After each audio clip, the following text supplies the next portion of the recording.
So here it is. The water has been coming up steadily with the rain and the high tide. This breach under the garage door. And it's solid water all the way out to the street.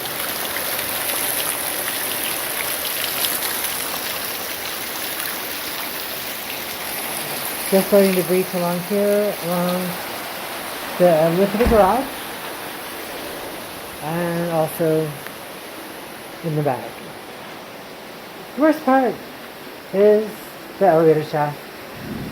It's filling with water. It's about 3 inches deep now. This is very frustrating.